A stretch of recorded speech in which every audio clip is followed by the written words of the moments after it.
Welcome to Circle Podcast, brought to you by Circle Sanctuary, one of the oldest nature spirituality churches in the United States, connecting people of nature-centered paths around the world. Join us throughout the week for a variety of shows discussing various topics, celebrating the divine in all of its forms through nature worship, rituals, education, and building bridges of community.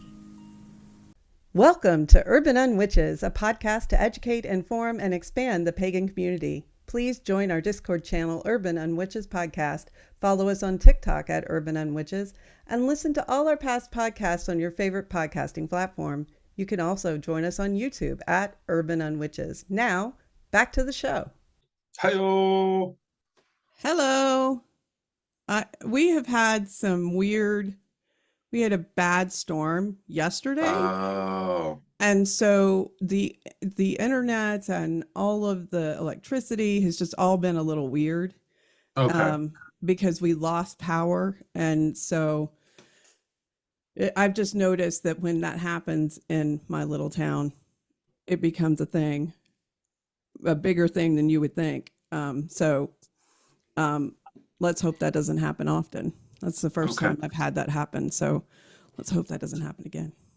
Hopefully, if it does create an issue, we can reschedule, but hopefully it won't. Hopefully it won't. I have learned to shut down everything on my computer except for Zoom. So I don't run anything but Zoom. And it, anything I can to, because my computer is older. Right. And it is a good computer. It's just older. It won't upgrade to the newest Windows. Yeah, I've got to check mine. I've got a big desktop that I used to use all the time because it was better for the heavy graphics processing. Right. But it's gotten slower, and I don't think it's capable of upgrading. But I'll double check. Which, if it can upgrade, I'm a little brokenhearted because it's a hell of a monster of a graphics processor. Well, you should be able to, if it's a desktop, you should be able to update it, right? Like buy something. I mean, you would think so, but I don't do the technologies anymore. I'm quickly becoming a Luddite. Like technology makes me afraid now. I suddenly emotionally connect with octogenarians on a deeply philosophical level. Like it's just moving so fast. It's like I'm being sniped at from a grassy knoll. Oh, no, that's why I have Tony, right? Tony is always up to date on what's going on, and so I should and my soon-to-be daughter-in-law is like she is a computer science major. That's what she's done. And she loves to take things apart. In fact, when this particular computer was being really, really bad, I had her come over and she spent 30 minutes with it, and it has worked ever since. I was like, what the hell did you do? She goes, I can't even tell you. Just trust me. I took care of it. And I'm like, okay. And she said, if it happens again, call me. There are a few other things I could do. Like, okay. Heck if I know what that is, but I'll take it. Yep. I have so we have this gentleman that I work with. I will call him a gentleman, though I'm fairly positive the man's an ape. He likes to say that he's Belgian, but I cannot imagine any other Belgian acting the way that he does. Belgian. He's Belgian. He was born in Belgium. He was there for 11 minutes, and so that makes him Belgian. He knows nothing about culture. I doubt he oh my God, that is a pet peeve of mine. People who live in the South and say they're Southern and they've lived here all of 2 years. You're not Southern. No. You are not Southern. You live in the South, but that doesn't make you Southern. Yeah. If you can't be cut and bleed sausage gravy, shut the whole fuck up. Like Truth. Oh, come here, you. That natural light was doing nothing for my complexions, darling. There we go. So, yeah, no, he's ape. So ape, yes, ape man. So he is becoming one of the new managers, and if I become a manager, which I've had questions about, I need to throw the cards. Then he is going to be my peer and ever so slightly my senior, not that that's going to matter, I'll still chew his face off. He he basically is our IT guy, but he's not. Like, Oh. he just fixes things and he lets that go to his head. And the other day he found himself lecturing me on the proper way to clear a cache on a computer. Oh. And I looked at him and I said, Kinsey, I have a question for you, since you're being ever so helpful in explaining things. He's like, yes. Do I look like I'm 3? No. Then what in the name of every god I know by first, middle, and last name do you think I need you to explain how to clear a cache, which is the same process that has been in existence for the last 2 decades? Right. It's not like it's changed. It's the same. Like, this is basic, Kinsey, man. I need you to walk away. And and he's just like, well, I was just, no, Kinsey. I know what you were just. I need you to walk. Nay, scamper the whole fuck away, Kinsey. So So work is going good. we're in, yes, that is an adjective. What are you doing? You're making me sick. Stop. Sorry, Oh. I'm trying to. Oh, there we go. Here we are. There we are. Okay, better. Okay. You know what? See, this is why Kyler shouldn't do people things before coffee. I'm adjusting this. I'm making you seasick, and I have an electric desk. I could have just raised it up with the. Okay. Oh, let's talk about some magics. Well, so let me tell you what's going on in my world. So I am I am part of a religious ceremony, the baccalaureate ceremony. Is that how you say that? Baccalaureate? Baccalaureate, yeah. Baccalaureate service for a high school, local high school. And Really? yes. And I wrote my speech because they were like, they sent me a text, an email and said, hey, could you tell us what you're going to talk about? And I went, that's in like a month. You want to know now? Like, like what's that about? I have no idea. Yeah. And so this is my opening though. I'm going to do this. I'm going to say, I'm Rev Dia. I am the representative of earth-based spirituality, also known as Wicca, paganism, and sometimes witchcraft. So let's get the elephant out of the room. The dog is a service animal. He is adorable, and he upstages me everywhere I go. Very nice. So I thought so. I was like, yay, I got a joke, and Very should nice. get a good laugh. So there's that. And then I've been working on LARP. LARP is always a thing. And my big exciting news is that I'm getting a longsword, which if you've never fought, we call it boffer. Boffer is when you hit people with a padded stick. Right. And if you've never tried to do that with a short sword and short arms, then you don't know how exciting it is to have a long sword that's going to have a little bit longer reach, right? Because I have to get right up on people to smack them in the back, right? And then the minute they turn, they smack me, I'm dead because I have no vitality whatsoever. So I'm getting a long sword and I'm very excited. One of my friends in LARP has helped me get one, and I'm going to pay him and he's going to bring it to the next LARP. So I'm very excited. I'm going to have a long sword. That is awesome. And then I am working on what is becoming known as the rainbow colored armor. So it's got scales on it, right? And I didn't want to have it all one color because dyeing leather, for the record, is really messy. If you've never done it. I've done it. It can be a pain in the ass. Yeah. It can be a pain in the ass to get it to look good. So what I found were these sheets of 8.5 by 11 leather that are all different colors and all tanned in the same way. So I'm just going to buy 10 of those sheets to cut my scales out of.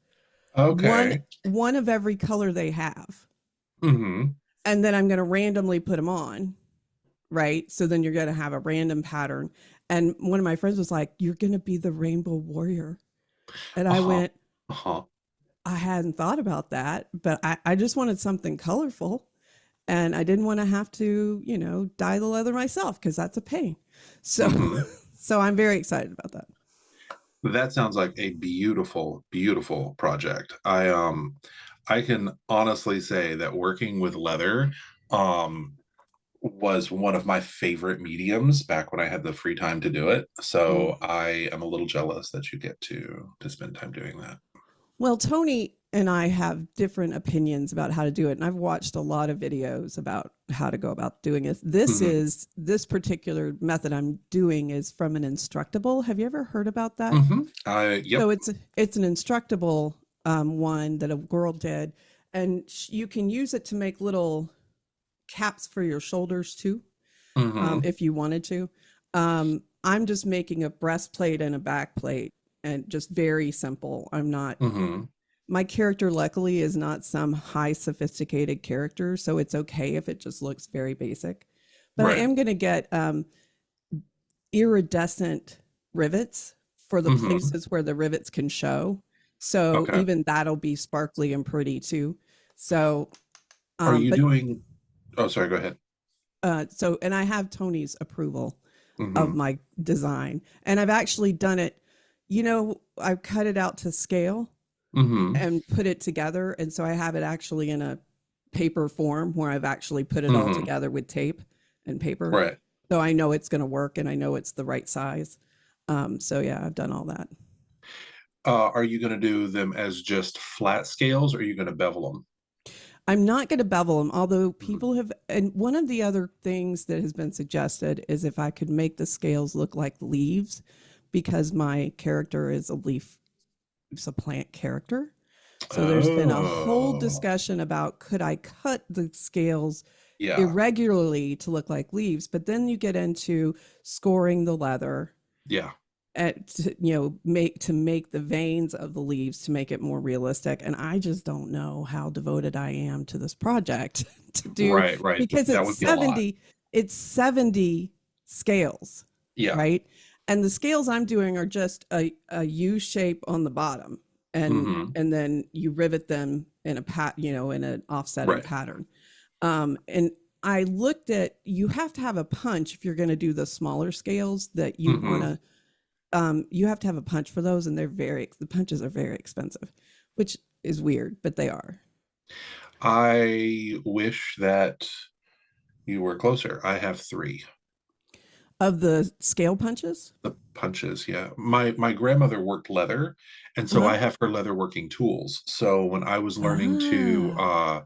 to work leather, so like I've got the stamps and the taps where I can go through. Uh-huh. I mean, there were some I didn't have because she mostly did saddle leather, and there are slightly different types of stamps for Yes. chamois versus everything else. But yeah, whenever I was first getting into bookbinding, I wanted to be able Oh to yeah. do like heavily embossed, like Right. worked leather. And yeah, so I've got like three of them. It took me forever to figure out exactly what they were for, because I didn't have any instruction. I had to teach myself and figure it out as I went. But yeah, Right. I've still got three of her punches. And are they scale punches, So or are they just pointed? no, Because they're the actual clamp. They look almost like hole punches. oh, With the okay. difference, you can change out the tips so that you can punch through, and then one of them has an adapter where you can actually put it in to do like snaps and rivets. Oh, okay. Oh, I Yeah, see what you're saying. yeah. Yeah, I'll be banging my snaps and rivets. Bang That's how away, I'm going to be darling. doing that. So we're going to talk about the wheel of the year today, right? That's right. Okay. We talked about three different things. So I had laws of magic and then where magic comes from, and it was the wheel of the year that I friggin' forgot. There we go. That's okay. If you and I can't talk about the wheel of the year, something is Right. incredibly wrong with the world. Yes, the Um, Alzheimer's is no longer early onset, it's now full blown. it's right. So yeah, the wheel of the year, and then the others we are going to tackle at a later date. Hmm. But wheel of the year I thought was first today on the agenda. Hmm. So what is the wheel of the year and why is it significant? That's the question. Why do we Hmm. care? Well, it's very hard to have a religion when you don't have any holidays. At the, at the end of it, holidays are half the reason. Like people love to come together. Community is self-supporting and interdependent, and it brings community together and creates community. And then there's that word community again. But it also keeps us in tune. Sabbatically, it keeps us in tune with the natural rhythms of the world. Yes. And this is where I always teach this at the very beginning of every of my Wheel of the Year talks. That the dates for the wheels of the year. So May Mm-hmm. 1st is one of the common dates. June 21st is another common Mm-hmm. date. These are not random dates. These Right. are based astrologically, and it starts at Imbolc, which is the first holiday after Yule or December. Mm-hmm. And what that is, it's following this, the wheel follows the sun. And Right. so as it gets into 15 degrees Aquarius or February 1st, you're at Mm-hmm. Imbolc, right? And that's the first holiday. And then the next holiday is 1 degrees Aries. And then the next holiday is 15 degrees Taurus. Now you're at Beltane.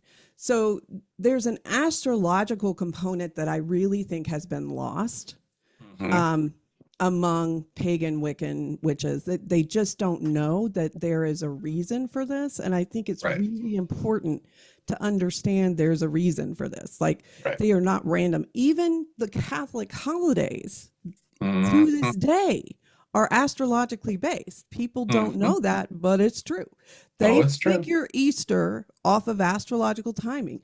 They figure some important masses off of the timing of the full moon. So this is still something that they do. Mm-hmm. In the Vatican City, they have one of the largest and most powerful astrological telescopes.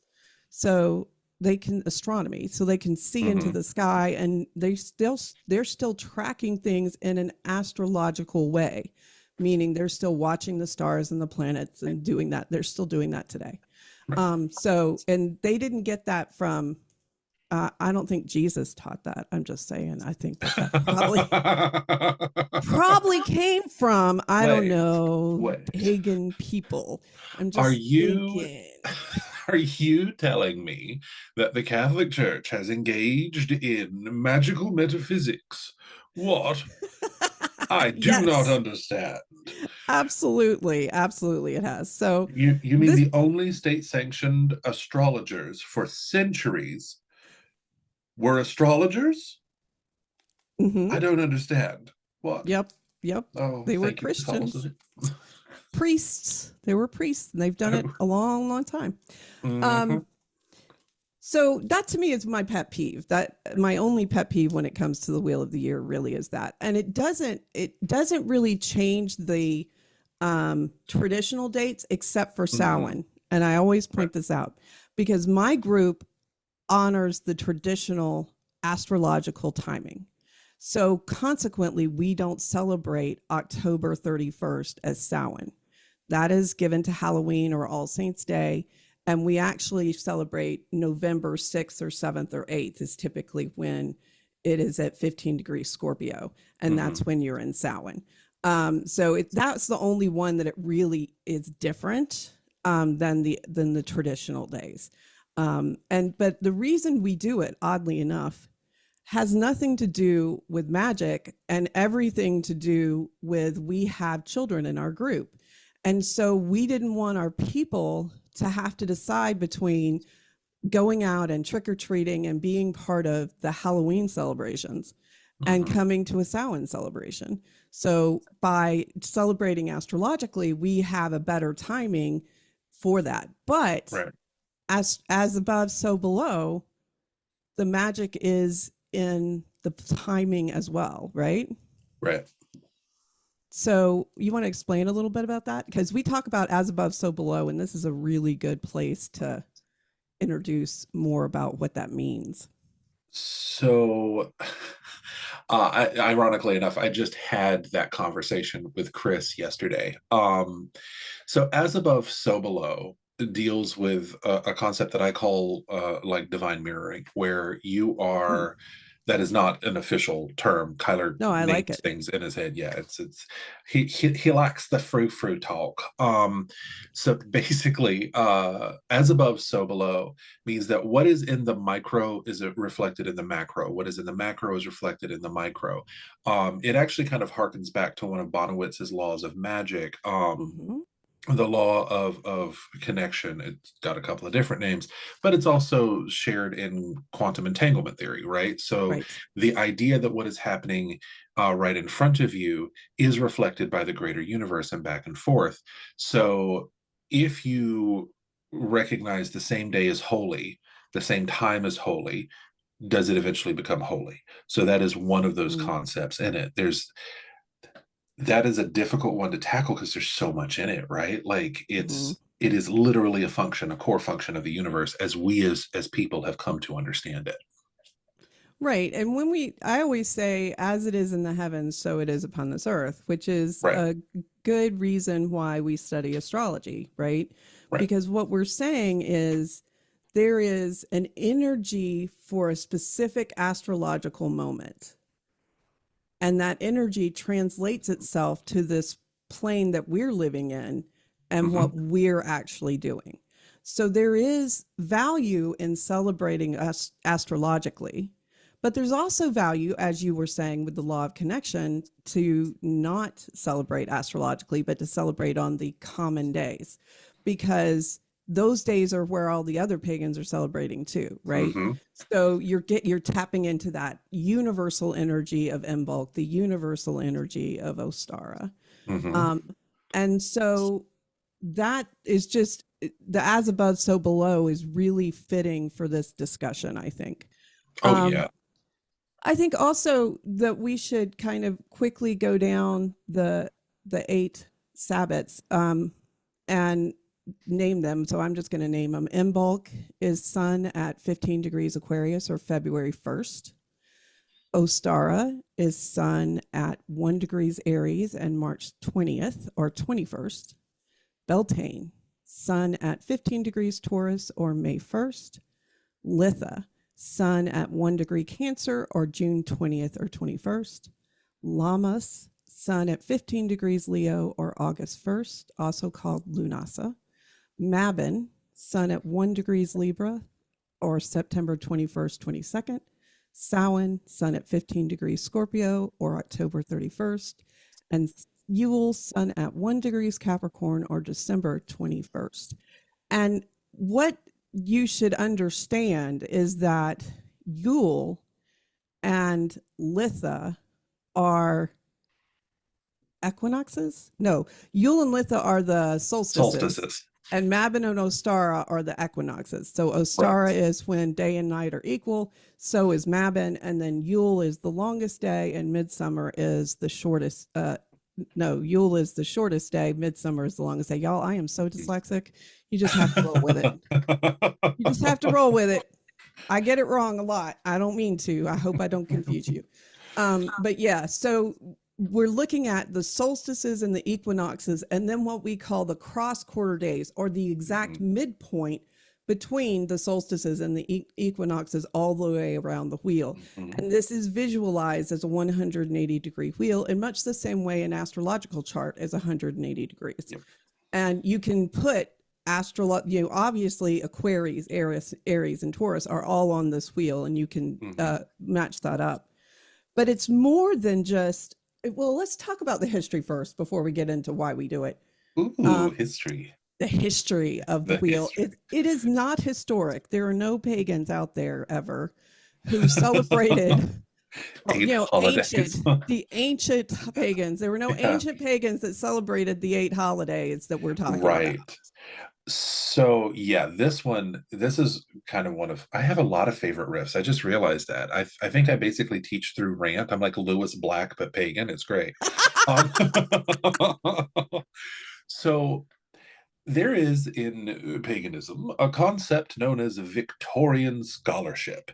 So, for people who have not really had an opportunity to really engage with this, you're going to find old books.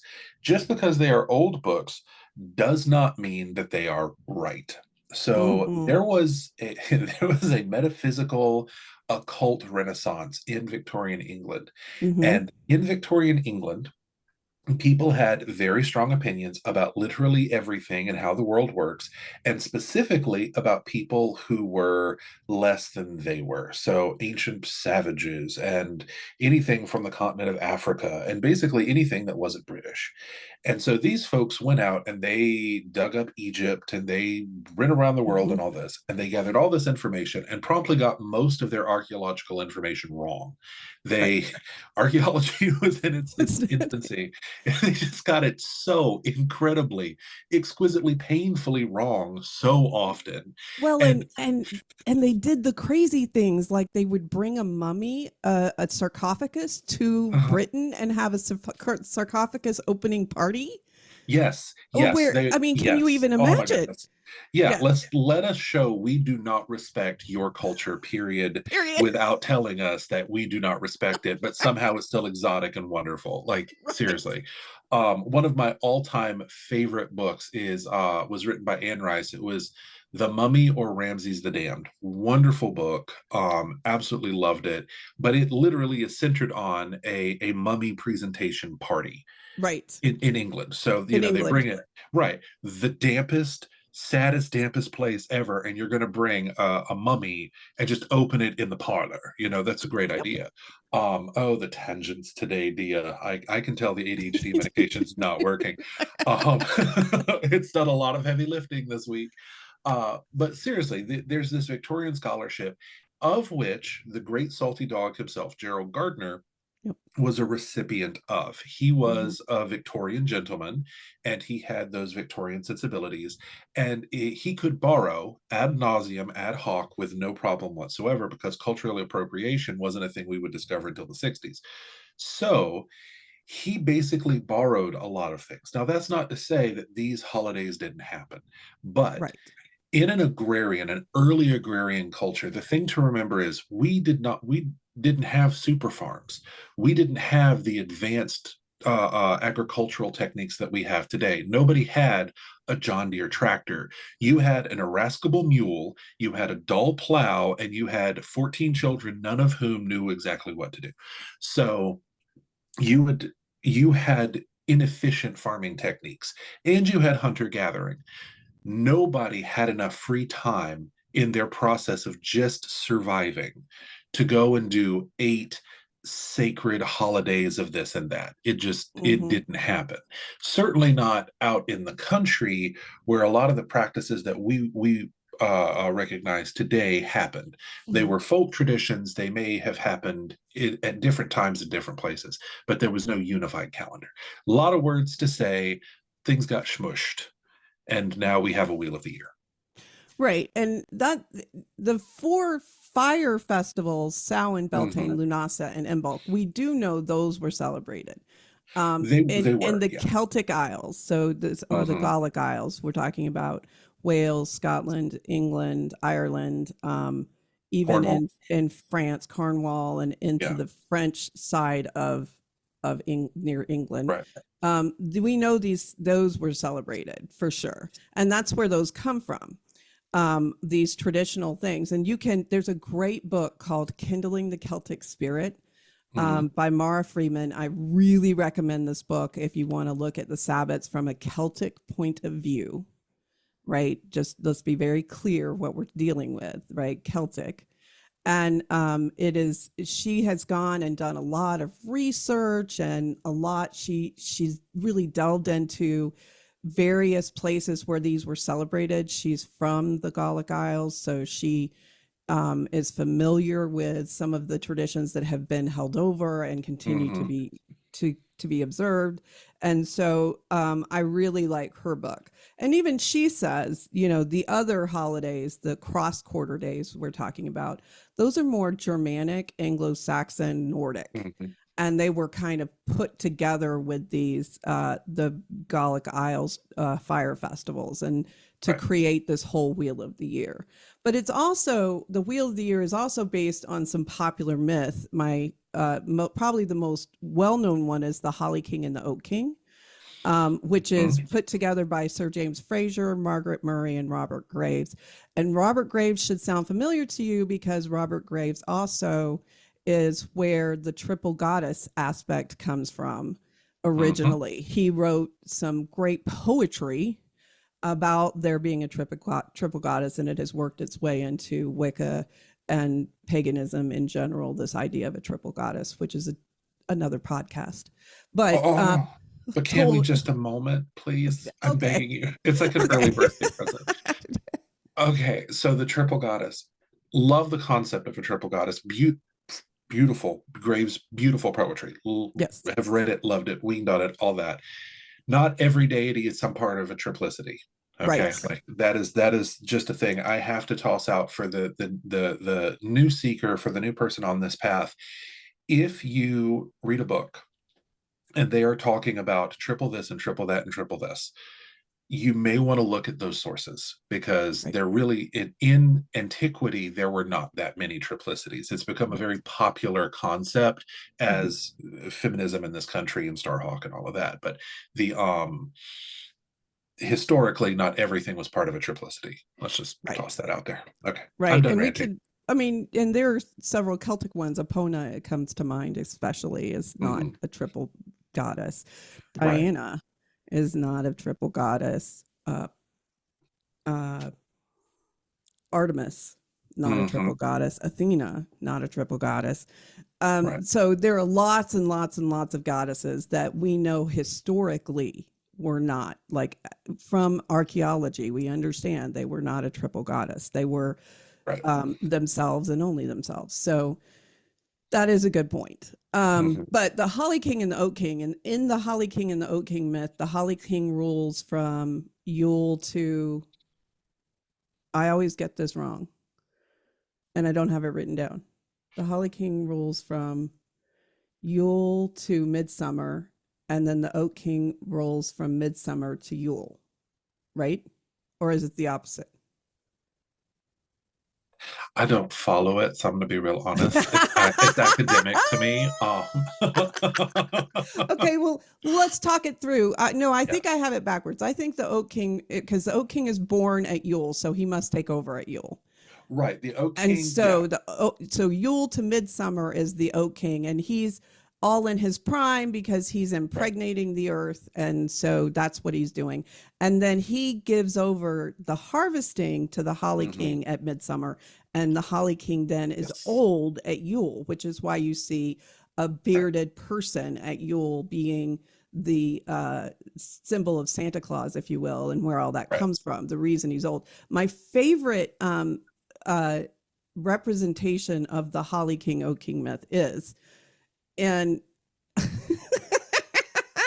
it's in uh, A Christmas Carol by but done it by the Muppets. But when I there's okay, look, I have references to anime that there are things I've seen in anime that I'm like, yes, that's it.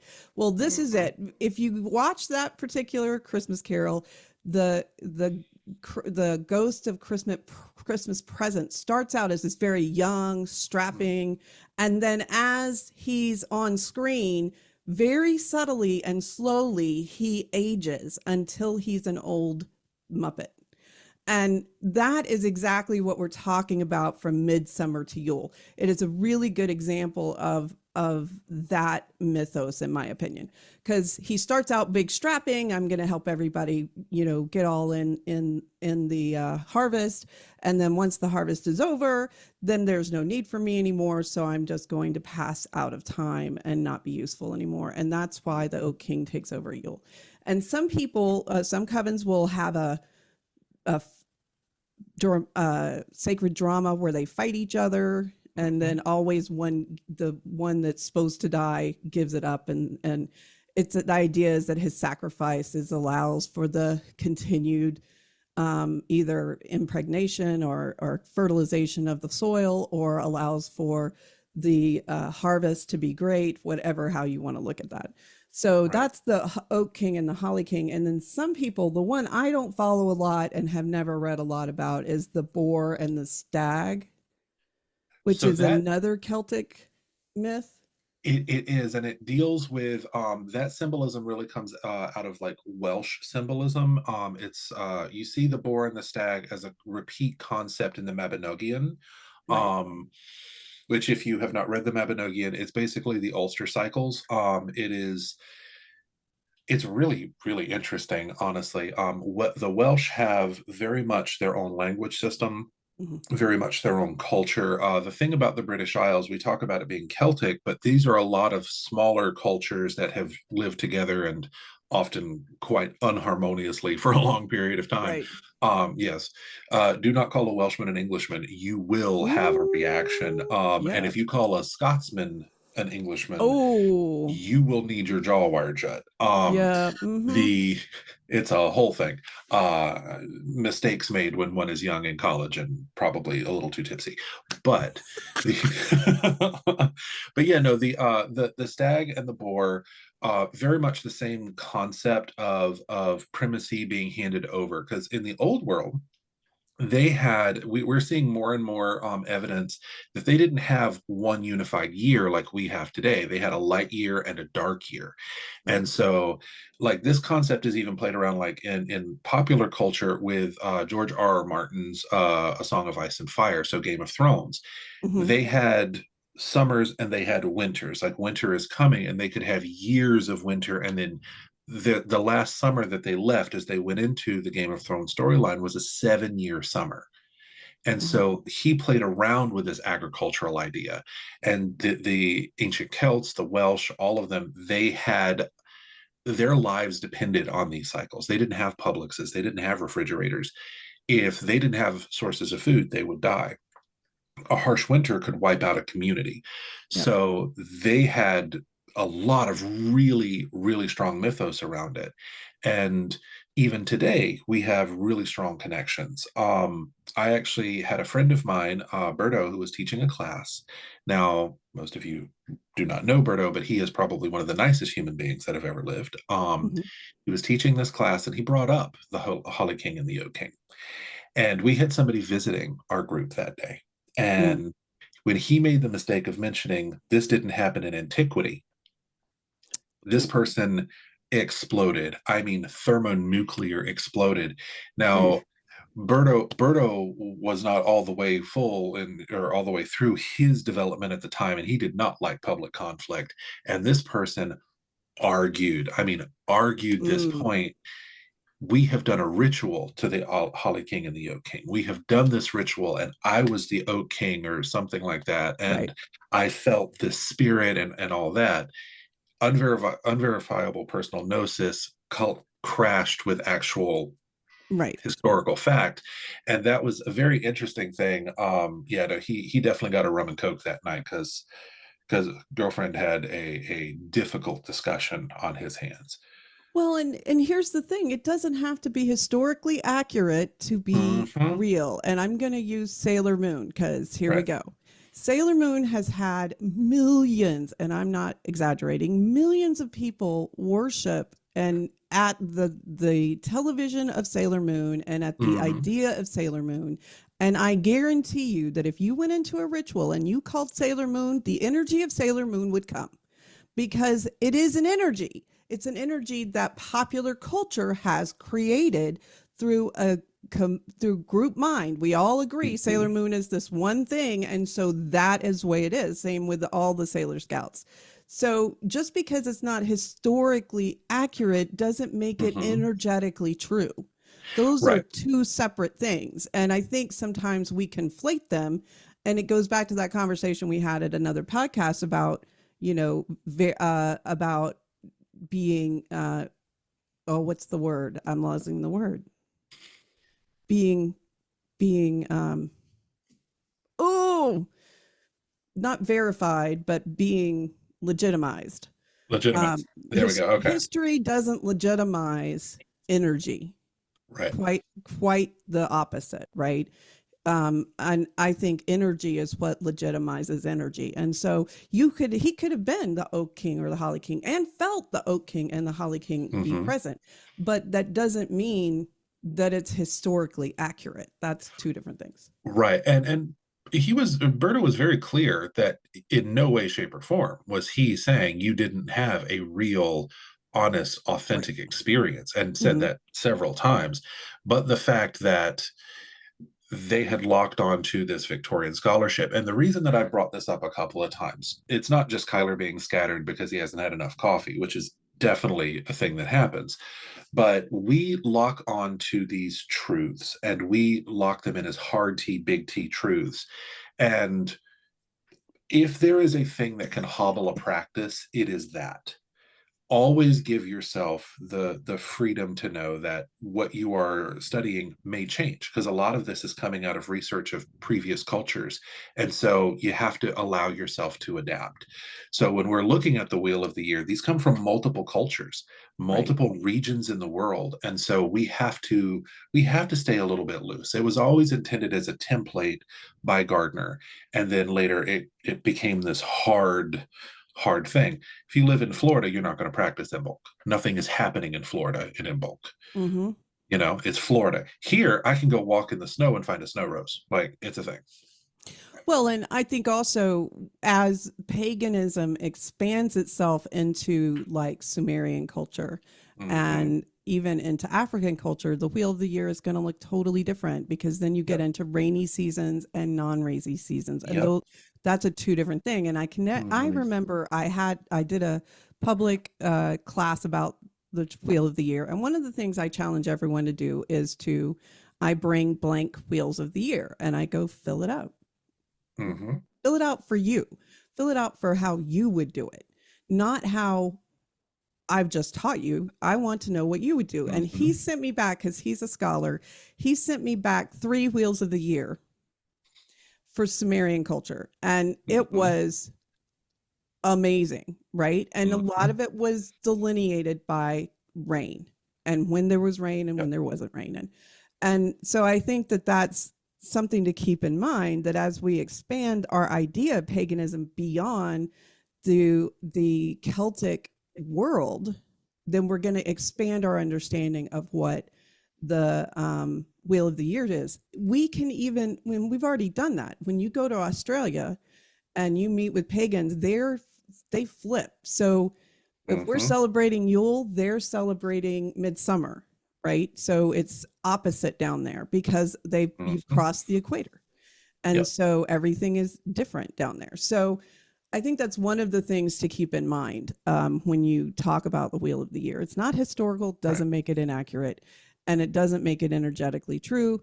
And it is, as you said, ever evolving. It's not the Right. same, and it's not just about agriculture either, though. It's a physical narrative of life, death, and rebirth Right. that we're Right. talking about, and that allows for us to have a cycle, a narrative cycle that helps us spiritually, right? Mm-hmm. Um, and I'm pulling up, sorry, I'm pulling up my notes. So if we were to look at Yule, it's about conception if you're talking about the age of children. If you're Mm-hmm. talking about children's spiritual lessons, it's the great rite connects children, connects spirituality to children, i.e., children are born of the great rite. And then if we're talking about partners, it's when a couple meets. If we're talking about the partner's spiritual lesson, it's the spark of the new beginning. And Mm-hmm. notice there's these themes running across Yule, and all of those are correct interpretations of Yule and what you're Right. celebrating and the magic that you're going to be doing at that time. Um, Actually, I want to just give you a call out. I love that you teach it that way, because I remember when I was trying to figure out what the holidays were about, when I was researching online, everything and nothing is online. And mm, I found all these different explanations, and my brain tried to smush them together. And here, 20 plus years later, I still get confused sometimes, mm, because these different narratives, that was never explained to me, that there were different there were different perspectives that you would Right. look at the wheel of the year through. It was just this is what the Sabbath is, but then from one website, from one literary source to another, you had these different perspectives. And I tried to amalgamate them in my head, and for years I was hopelessly confused. And it actually was one of the things that led to me not liking the concept, the very concept of Wicca for a while, because it just seemed really disjointed. Yeah, and I think that's true. I think I did a deep dive early on, and I think that for me, the Wheel of the Year was one of the things I was really attracted to. And Mm-hmm, it's because I grew up on a farm, largely spent a lot mm-hmm, of time on a farm. And so the cycle, the agrarian cycle was something I was already in tune with, right? Because I would be with my grandfather when he was praying for rain, and he would go out and do very Appalachian magic-esque things in the mm-hmm, field to get it to rain. And while he's praying, he's doing these crazy Appalachian things in the field to try to get it to rain. He's doing um, the whole concept of the agrarian calendar was really, I was like, yes, I understand this. This is life, death, rebirth. This is mm-hmm, uh, planting and the preparing of the soil, the planting of the soil, the growth of the soil, the harvest of the soil, mm-hmm. the returning of the soil, because you have to turn over fields after they've produced what they're going to produce. So it's funny because it was the total opposite for me. It made a lot more sense. But you lived in Florida, and I think this is a very quick distinction, because I lived in Mm-hmm. Georgia, where we did experience maybe not harsh winters, but we experienced winter. It was Yeah. cold. We had to have a fireplace, and in Florida that's not true. So I think it's also a function of where you're living at, how you experience the wheel of the year, Mhm. right? And I think it's much better if you live in a four season location versus living in a two season location where it's rainy and hurricanes or not. Well, we have three because there's also mosquito season, Oh, I right? see. When you're dealing with airborne attackers the size of a small pterodactyl that can carry away a child, Yep. you really should honor them. Yep. Apex predators should be True given facts. respect. So it tells an agrarian narrative, but it also tells a narrative about the life, death, and birth the Hmm. recycling of energy. And it also is a spiritual communal opportunity. Each of Yes. these gives a community a reason to get together and do Mhm. something. And that promotes a energetic community that's so important, right? Especially right now. Right. I My coven takes any opportunity to get together, and for us, it's the 8 Sabbats, and it gives you also something to do with each Mhm. Sabbat, right? You typically we're doing well. If it's Beltane, we're getting the maypole ready, and if it's Ostara, we're actually doing eggs, and so on and Right. so forth. So here's another question for you: when is the new year in the wheel of the year? Oh, that's a mean question. Um, if you all heard that goblin chuckle, that's Dia being naughty. Uh, so I originally learned it as the Samhain is the end of the year and the beginning of the year. And the way my very first teacher explained it was the old year dies and the new year begins. And in that moment of death, the year in the form of God and goddess and all that, Mhm. they die and they transmute life into death. And in that moment between the two is that moment where the veil ceases to be in the way that it normally is. As I went on, there are also the concept of the Sivan, the fairy mounds. It's, Mhm. Mhm. in summer and or Beltane and everything opening and sending out life, and then at Samhain it all comes rushing back in. Then you have the concepts of the wild hunt and all that fun stuff. So I will say that I still see the first day after Samhain as being the first day of the year, and that's just a holdover from my first teacher, Poppy. Yep. And I see, in again, for my own reasons, I see Yule as the first of the year for me. Mm, And it has to do with my own personal practice and things that have happened to me that have to do with my coven and the founding of my coven and all of that, which happens to be around midsummer. And so for me, that is the beginning of everything, because it really was the beginning of my coven. It was the beginning of my spiritual journey. It's the beginning for me. So I always celebrate Yule as the beginning of the new year. Although I will agree that most people will say it's the day after Samhain. Samhain is the end of the year, and then the next day is the beginning of the year. And I used to go to an occult store, oh, so long ago in Chattanooga, oh, so very long ago. And they always put out New Year, like Happy New Year signs, and they would have all the things that you would think of at New Year would be in the store available, including kudzus. And you would, and they would celebrate that as the New Year. So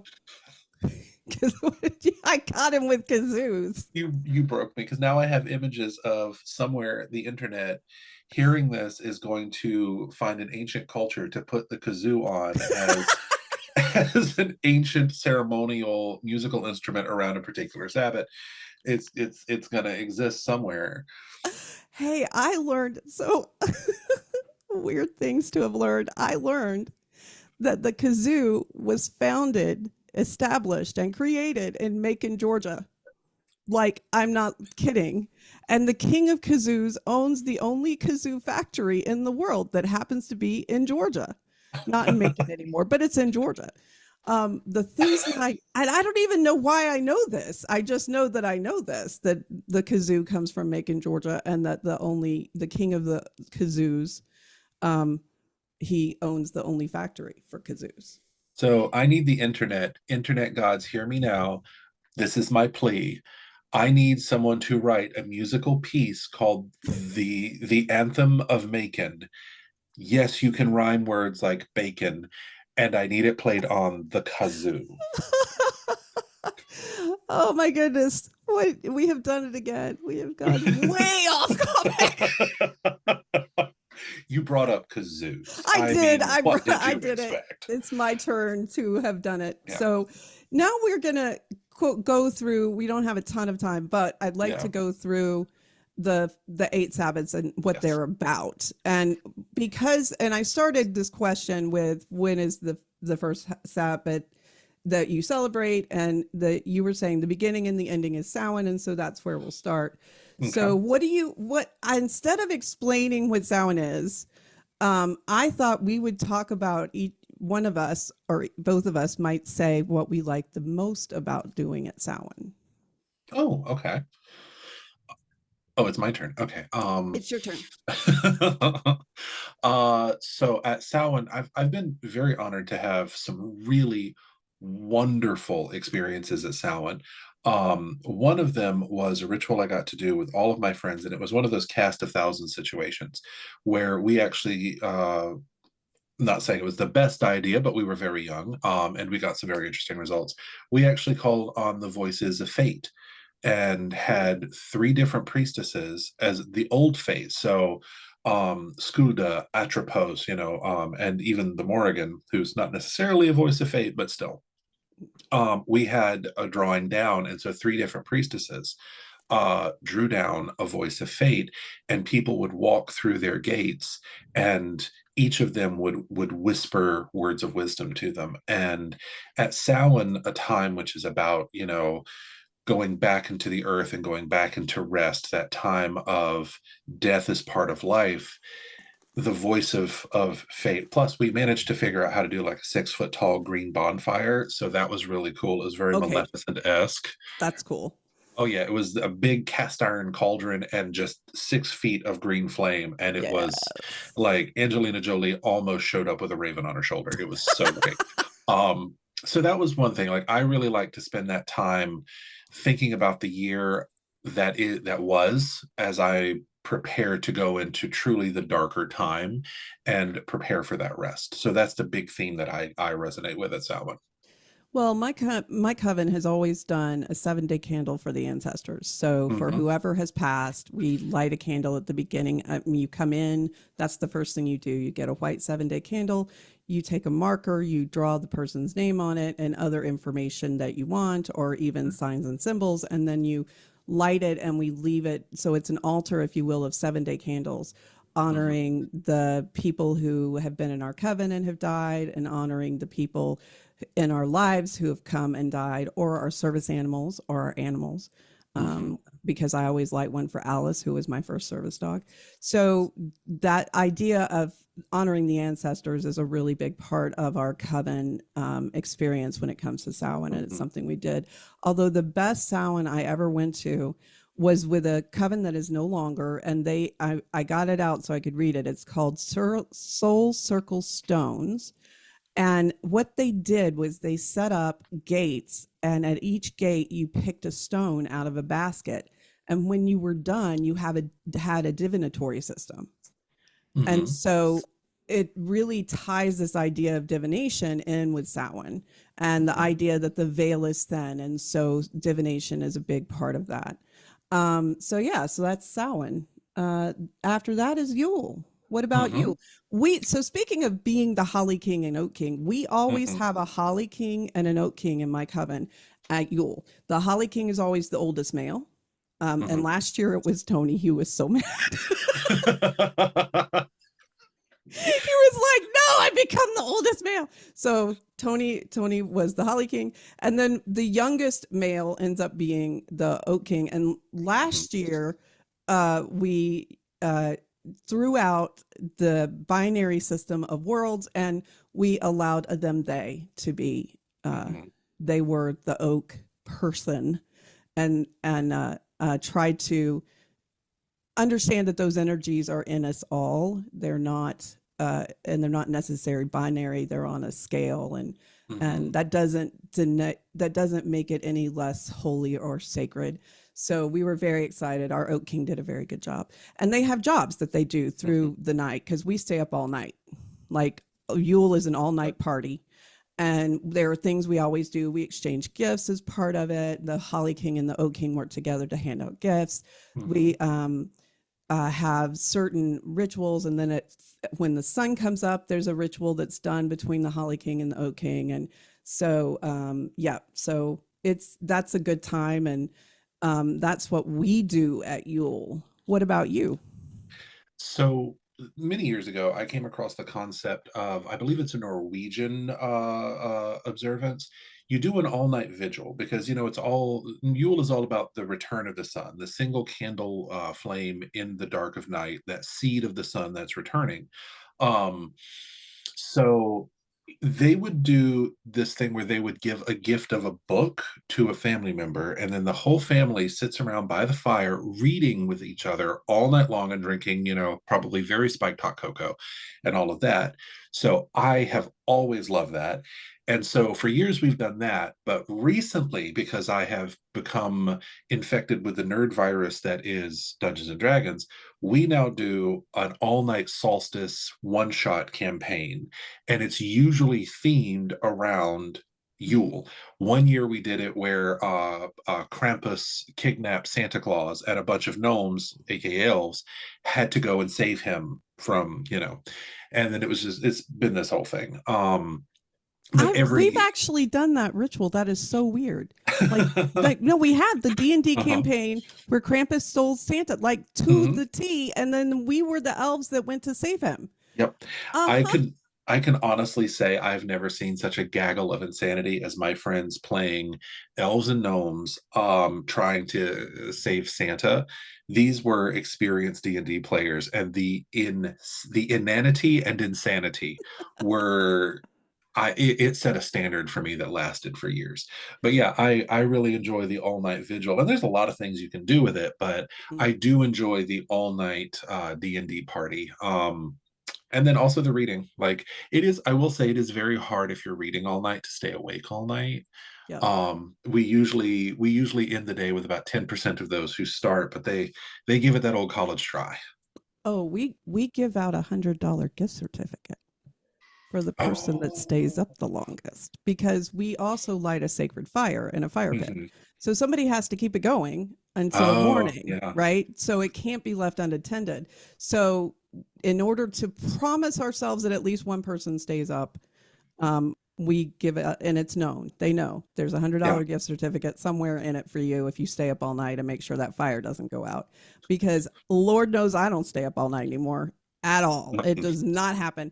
In fact, usually there's a time for quiet reflection that comes around 4 o'clock in the morning, 4 o'clock in the morning. And that quiet reflection is broken only by the sounds of, it's time to get up now. It's the sun's coming up. Everybody get up. And we all get up to go out, stumble out and do the ritual of the sun being born. And then we come back in and have breakfast. And that's how we roll. And then some people just go right back to sleep. And it's not unusual for us to walk around bodies all day the day after. That's not unusual. People sleeping it off until they're able to drive.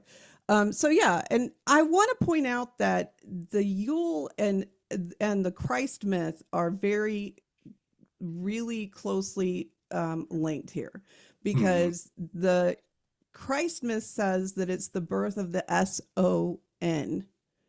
And we celebrate the birth of the S-U-N. And make no mistake, this is not an accident. This is deliberate, because we know in the Bible from archaeology, Christ is not born in December. He's just not. Right. And go ahead. Okay. I feel a rant. Oh God, yeah. So, and it's like one of the big ones. It's like my soul is given birth. Okay. So the reason there's the son of the sun and the son of the sun. Okay. Originally Christianity, and this is not an attack on anybody's faith, this is just archaeology and cultural history. There was in Rome at the time that Christianity became the state religion, a worship of Mithras, who was a sun god. The name of one of the many titles for the Roman emperor was Sol Invictus Imperator, the unconquerable sun and all of that. Basically, Christianity, like Catholic and Apostolic Christianity as we know it today, was a fondant draped over the shape of the cake of Mithras. So the idea of God and Jehovah and all that as the sun has always been kind of interlinked. Like even most of the Jesus myths that we have pre-existed his birth in the form of Mithras, the walking on water, the healing the sick, the 3 days and then coming back, and all of that. So the reason why it is at the solstice is because there was Saturnalia, and then there was a Mithraic representation or holiday at that time. And so many of those have just carried over. So Jesus is, in some ways, a parallel with Mithras. He is the son of the sun, and so the sun being reborn at that time is why we get Christmas or Christmas at the solstice or around the solstice. And there's an amazing book by theologian Candida Moss. It's called The Myth of Persecution, and it talks about this a bit. It's really good. I definitely recommend it. Awesome. So, that is my rant. I kept it to like 2 minutes. Good job. Good job. Yay, I did it. We're learning. We are growth. Thank you for listening to Urban Unwitches. Please reach co-host Kyler Petrie and Rev Dia at urbanunwitches@gmail.com. That's urbanunwitches@gmail.com to suggest topics for shows or comment on past episodes. Please join our Discord channel, Urban Unwitches Podcast. Follow us on TikTok at Urban Unwitches. Follow us on YouTube at Urban Unwitches to watch all episodes. And listen to all our past podcasts on your favorite podcasting platform. Rev Dia is a witch for hire as an officiant, life coach, astrologer, geomancer, and medium, and can be reached at www.revdia.net. See you next time. Thank you for joining us on the Circle Podcast, presented by Circle Sanctuary, and produced for all who follow nature-centered paths. Join us throughout the week for various programming connecting with the community around the world. Please don't forget to watch for updates on the Circle Sanctuary website at www.circlesanctuary.org. Follow us on Facebook at Facebook/Circle Podcasts. We can also be found on your favorite podcast hosting sites, such as iTunes, Spotify, and others. Until next time, many blessings.